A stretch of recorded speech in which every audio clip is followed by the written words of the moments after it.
Well, we are now just mere days away from the 2024 presidential election after what has seemed to be the longest campaign lead-up. A tumultuous first few months with Joe Biden stepping down from the race, Kamala Harris stepping up to the plate, 2 assassination attempts against Donald Trump, the list goes on. Right now, the race is tight, as more than 50 million Americans have already cast their ballots less than a week before the big day. So how tight is it? Well, a new Reuters Ipsos poll has Kamala Harris on 44% and Donald Trump on 43%. It is anyone's race now. Welcome to Mad World, our weekly Culture Wars wrap-up. Let's get into it. Now, one of the big stories this week in the campaign has been Joe Biden calling supporters of Donald Trump garbage. Or Puerto Rico, where I'm in my home state of Delaware, they're good, decent, honorable people. The only garbage I see floating out there is his supporters. His demonization is seen as unconscionable, and it's un-American. That comment was in reference to the fact that this week a comedian who performed at Donald Trump's rally at Madison Square Garden in New York City was absolutely slammed for a remark he made about Puerto Ricans. A lot going on. I don't know if you guys know this, but there's literally a floating island of garbage in the middle of the ocean right now. Yeah. I think it's called Puerto Rico. Okay. All right. Okay.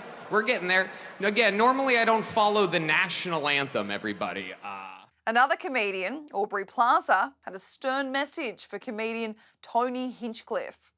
I just wanted to very quickly respond to the racist joke that was made at that Trump rally about Puerto Rico, where most of my family is from.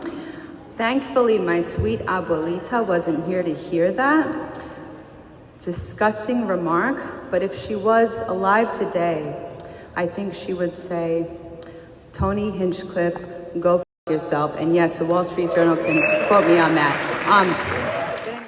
But even though Tony Hinchcliffe, along with the Trump campaign team, were criticised for allowing that kind of rhetoric at the rally, it was Joe Biden's decision to call 74 million people, the Trump voters, garbage. Donald Trump responded to Biden's comments at his rally in Pennsylvania. That's terrible. That's what it says. That's what it says.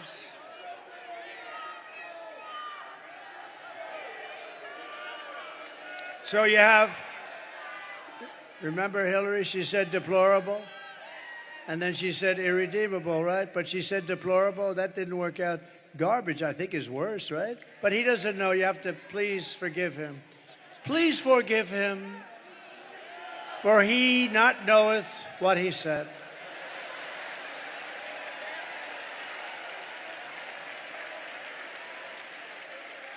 These people, it's terrible, terrible.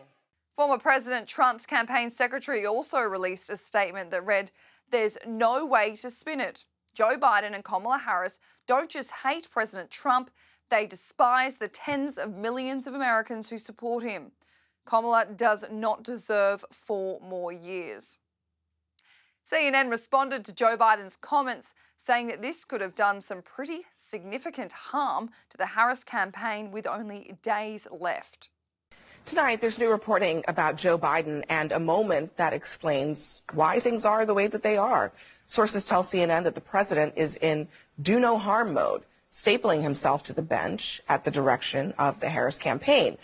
Well, even from the White House, he may have done some pretty significant harm in the final week of the campaign. That was a moment, and not a moment that the Harris campaign wanted.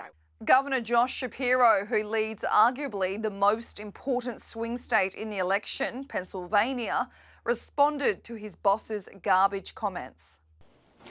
Yeah, look, I had not heard that until now, Caitlin, so I'm kind of giving you my fresh reaction to it. I would never insult the good people of Pennsylvania or any Americans, even if they chose to support a candidate that I didn't support. The backlash from Joe Biden's comments forced the White House to enter damage control. The president released a statement on X late Wednesday night that read, "Earlier today, I referred to the hateful rhetoric about Puerto Rico spewed by Trump's supporter at his Madison Square Garden rally as garbage, which is the only word I can think of to describe it. His demonization of Latinos is unconscionable. That's all I meant to say. The comments at that rally don't reflect who we are as a nation. This is followed by a comment from Donald Trump Jr. who wrote, "Does anyone actually believe Joe Biden wrote this at 11 o'clock last night? Does it even remotely sound like him? We heard him. He was very clear, surprisingly clear for Joe Biden.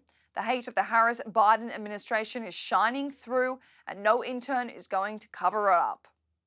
With only a few days out of the election and with millions of people already having cast their vote, it is crunch time for both Kamala Harris and Donald Trump to be delivering their messages to the American people, both of which are full steam ahead with media interviews and rallies. Donald Trump this week sat for a 3-hour interview with podcaster Joe Rogan, the longest interview he's ever done, he says. Joe Rogan hilariously broke down for Trump why he gets so much media attention. You said a lot of wild Maybe. Maybe You said a lot of wild and then CNN, in all their brilliance, by highlighting your wild made you much more popular. Yeah. The interview made people wonder why Kamala Harris hasn't been on Joe Rogan's podcast, but he put to bed any speculation around that. He wrote on X, "Also, for the record, the Harris campaign has not passed on doing the podcast. They offered a date for Tuesday, but I would have had to travel to her, and they only wanted to do an hour. I strongly feel the best way to do it is in the studio in Austin. My sincere wish is to have a nice conversation and get to know her as a human being. I really hope we can make it happen." One of the main questions Kamala Harris has been asked on the campaign trail has been why various presidential promises she's made weren't things she's already done while working as the VP the last 3.5 years. So this week was no different when sitting for an interview with ABC. When you discuss your plans, they come back and ask, well, why haven't you done it already? Well, I'm not president. You're vice president. Yeah, exactly. But I'm going to tell you what I'm doing as president when I have the ability then to do what I know based on my experience is a new approach that is about building on the good work that has happened, but there's more to do. Last week, VP Harris referenced a report from the New York Times where an interview with former Trump Chief of Staff John Kelly claimed that the former president made comments about Adolf Hitler with admiration. Trump responded to the accusations at his rally in Atlanta, Georgia this week. But Kamala is labeling more than half of the country as the enemy combatants, and she's calling them all fascists and Nazis. Okay? But she's a fascist, okay? She's a fascist. The 45th president's wife, Melania Trump, also dismissed the accusations while appearing on Fox and Friends. He's not Hitler, and all of his supporters, they're standing behind him because they want to see country successful, and we see what kind of support he has. It has been a big week for Joe Biden as he nears closer to the end of his term. Up on stage, he wasn't happy with Donald Trump. Including, yes, Puerto Rico.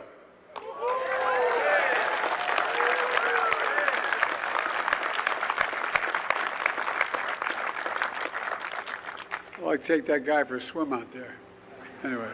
Online users were confused about what the president was talking about here when he made a pit stop to reporters on the tarmac. President Trump was talking with Bibi, but Trump works for Trump works. Trump works talks to Bibi, and his good multi-billionaire friend talks to him a lot too. A poor ice cream shop owner sadly didn't have President Biden's famous favourite flavour when he made an impromptu visit in Baltimore. Hi, sir. What can we get for you? I have chocolate chip. Of course. Oh, actually, we do not carry chocolate chip. I would have made it if I had known you were coming. Any other flavors? Okay, let me take a look. Right over here. All the flavors up there. Any of those? Cookies and cream. It's a classic. One of the biggest scandals from the 2020 presidential election was the fact that the New York Post dropped an article 3 weeks out of the election that became the Hunter Biden laptop saga. The FBI and social media giants dismissed the story as Russian disinformation and heavily censored the story, which was a tangled web of personal and professional scandals for the soon-to-be president's son. However, a year later, once the election was won for the Democrats, the contents of the laptop were finally verified. But two IRS whistleblowers who were investigating Hunter Biden's tax crimes have claimed that the FBI knew in 2019 that the Hunter Biden laptop was real. While Gary Shapley and Joseph Ziegler have made these claims publicly before and in front of the House Ways and Means Committee, they have sat for an interview with journalist Catherine Hedridge to repeat the claims and detail how they were punished for their knowledge. Based on the notes of this October 2020 meeting, the FBI and IRS, when did they know the laptop was real? It was many months before October 2020. I mean, it was clear that it was a campaign to discredit that information before an election.